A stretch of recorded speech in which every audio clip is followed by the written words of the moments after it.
السلام علیکم دوستو۔ ایک دفعہ 3 ڈاکو رات کو ڈاکہ ڈالنے کے لیے ایک گھر میں گئے۔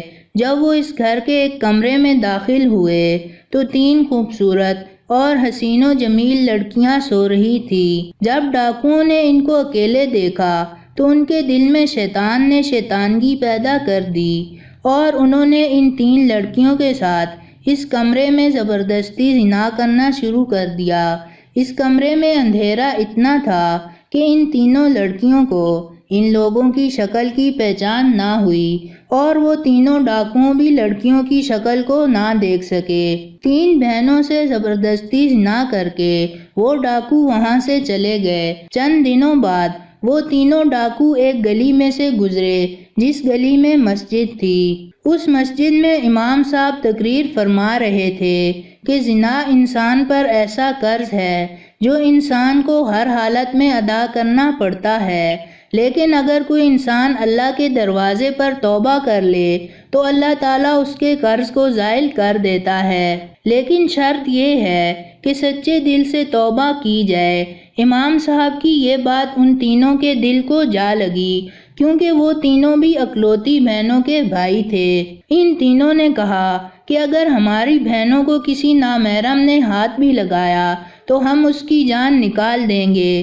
تو دوسرے نے کہا کہ جو قرض ہم پر ہے وہ ہمیں ہر حالت میں اتارنا پڑے گا۔ تیسرے نے کہا گناہ ہم نے کیا ہے اور سزا تو ہماری معصوم بہنوں کو بھگتنی پڑے گی۔ ایسے بھائی کے زندہ رہنے سے تو اچھا ہے کہ وہ پانی میں ڈوب کر مر جائے۔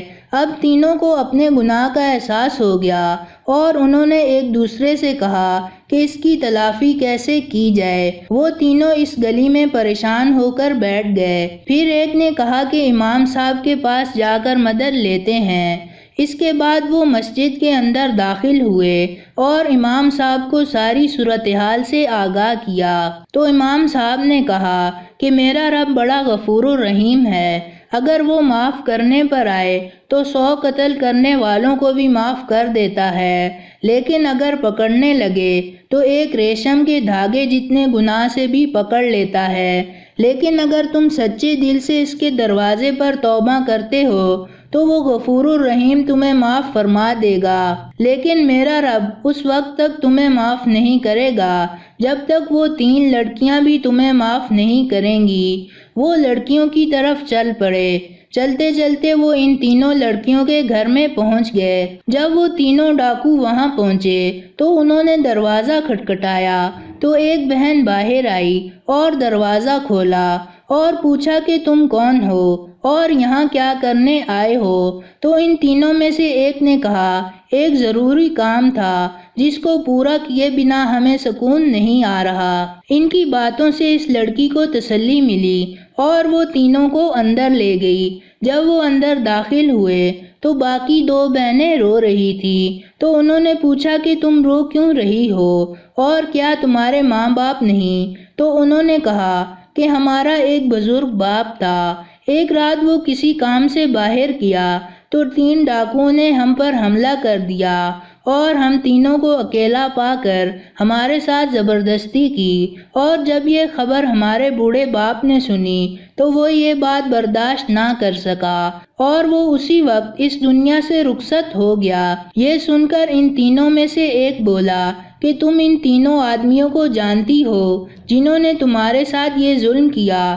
تو ان تینوں نے کہا اندھیرے کمرے میں جب انہوں نے ہم سے زبردستی زنا کیا تو ہم ان کی شکل نہ پہچان سکی، اگر وہ آج ہمارے سامنے آ جائیں اور ہم ان کو پہچان لیں تو ہم ان کے ٹکڑے ٹکڑے کر دیں گے اور اس کے بعد ہم اپنے پیٹ میں پلتے ہوئے ان کے بچوں کو بھی قتل کر دیں گے، کیونکہ جن کے نامعلوم باپ کا کردار ایسا تھا تو بڑے ہو کر وہ بہت بڑے مجرم بنیں گے۔ یہ سن کر ان تینوں میں سے ایک ڈاکو نے کہا کہ اس رات تم سے زبردستی زنا کرنے والے ہم تینوں تھے۔ یہ سن کر ان تینوں کے پیروں تلے سے زمین نکل گئی اور ایک بہن نے خنجر اٹھایا اور ایک ڈاکو کی گردن پر رکھ دیا اور کہا کہ تمہاری وجہ سے ہم نے اپنے بوڑھے باپ کو کھو دیا اور ہمارے کردار کو تم نے خاک میں ملا دیا، اب تمہارا اس دنیا میں رہنے کا کوئی حق نہیں۔ تو دوسرے نے کہا کہ واقعی ہم سے بہت بڑا گناہ ہوا ہے، لیکن ہم اس کی تلافی کرنے کے لیے ہی تمہارے پاس آئے ہیں۔ اگر ہم اپنے گناہ کی توبہ نہ کرتے تو ہم دوبارہ اس گھر میں کیوں آتے اور اپنے گناہ کے بارے میں بھلا تم کو کیوں بتاتے؟ یہ سن کر اس نے کہا کہ تم اپنی غلطی کی اصلاح کیسے کر سکتے ہو؟ تو انہوں نے کہا کہ ہم تینوں تم تینوں بہنوں سے شادی کریں گے اور اسی طرح ہم اپنے بچے کو ایک باپ کا نام دیں گے۔ پھر وہ لڑکیاں بھی ان کی اس بات پر رضامند ہو گئیں اور ان سے شادی کرنے کے لیے تیار ہو گئیں۔ لیکن تھوڑی دیر بعد ان ڈاکوؤں میں سے ایک ڈاکو نے کہا کہ ہم نہیں جانتے کہ ہم میں سے کس ڈاکو کا کس لڑکی کے پیٹ میں بچہ پل رہا ہے۔ یہ بات سن کر سب پریشان ہو گئے۔ تھوڑی دیر سوچنے کے بعد انہوں نے کہا کہ ہم امام مسجد کے پاس چلتے ہیں اور ان سے ہی اس مسئلے کا حل نکال لیتے ہیں۔ پھر ایک نے کہا کہ ہم امام صاحب کو یہاں ہی بلا لیتے ہیں۔ ان دونوں نے اس کی بات پر اتفاق کیا۔ پھر ایک ڈاکو امام صاحب کو لے کر حاضر ہوا اور امام صاحب کو تمام صورتحال سے آگاہ کیا۔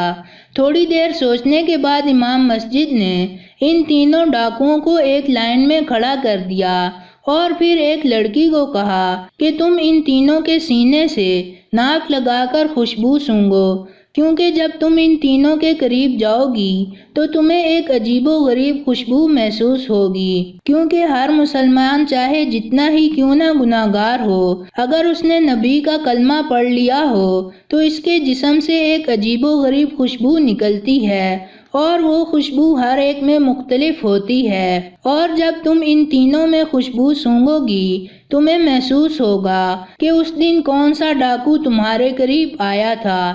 یہ سن کر وہ تینوں بڑے حیران ہوئے اور پھر ایک لڑکی تینوں کے قریب گئی اور خوشبو سونگھنے کے بعد کہا کہ امام صاحب مجھے پتہ چل گیا ہے کہ اس رات یہی نوجوان میرے قریب آیا تھا۔ پھر امام صاحب نے اس لڑکی اور لڑکے کو علیحدہ بٹھا دیا اور پھر دوسری لڑکی کو کہا کہ ان دونوں میں سے چیک کرو اور پھر بتاؤ کہ ان میں سے کون سا شخص تھا جو تمہارے قریب آیا تھا۔ پھر اس لڑکی نے خوشبو سونگھی تو کہا کہ امام صاحب یہ دوسرا آدمی ہے جس سے خوشبو آ رہی ہے، جو اس رات زبردستی کرتے وقت اس کے جسم سے آئی تھی۔ امام صاحب نے اس کو بھی علیحدہ بٹھا دیا اور پھر تیسری لڑکی کو کہا کہ یہ آخری نوجوان تمہارا گناہگار ہے۔ امام صاحب کی عقل مندی کو دیکھ کر وہ سب بڑے متاثر ہوئے۔